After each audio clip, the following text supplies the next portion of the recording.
നാട്ടിലെല്ലാ സ്ഥലത്തും പോലീസ് ഉദ്യോഗസ്ഥന്മാര് നീതി പരിപാലിക്കുക എന്നുള്ള അവരുടെ ചുമതല നിർവഹിക്കുന്നതിന് പകരം നേരത്തെ ഇവിടെ പറഞ്ഞതുപോലെ CPM-ന്റെ ഏതെങ്കിലും ഒരു നേതാവിന്റെ താല്പര്യം അനുസരിച്ച് പ്രവർത്തിക്കുന്ന രീതിയിലേക്ക് മാറുന്ന സ്ഥിതി വന്നാൽ കേരളം മുഴുവൻ പോലീസ് സ്റ്റേഷനുകളിലേക്ക് എത്തി ജനങ്ങൾക്ക് പോലീസ് ഉദ്യോഗസ്ഥന്മാരെ അവരുടെ ചുമതല എന്താണ് എന്ന് ഓർമ്മിപ്പിക്കേണ്ട സാഹചര്യം വരും.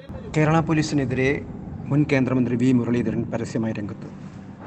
പിണറായി വിജയൻ ഭരിക്കുമ്പോൾ പോലീസ് CPM-ന്റെ അടിമകളായെന്ന് മുൻ കേന്ദ്രമന്ത്രി വി മുരളീധരൻ ആരോപിച്ചു.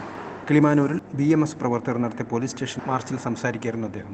BJP പ്രവർത്തകരോടും നേതാക്കളോടും അപമര്യാദയായി പെരുമാറുന്നത് പോലീസ് പതിവാക്കിയിരിക്കുന്നു. ജനങ്ങളുടെ ആവശ്യങ്ങളുമായി ചെല്ലുന്ന ജനപ്രതിനിധികളെ പോലും അവഹേളിക്കുകയാണ് പോലീസ് ചെയ്യുന്ന മുരളീധരൻ കുറ്റപ്പെടുത്തി. കിളിമാനൂരിൽ BMS ലോഗോ മാറ്റിയാൽ മാത്രമേ ഓട്ടോ ഓടിക്കാൻ കഴിയൂ എന്ന പോലീസ് നിലപാട് ശക്തമായി ചെറുക്കും. കടമകൾ മറന്നുപോയാൽ BJP BMS പ്രവർത്തകർ അത് പോലീസിനെ ഓർമ്മിപ്പിക്കുമെന്നും വി മുരളീധരൻ മുന്നറിയിപ്പ് നൽകി.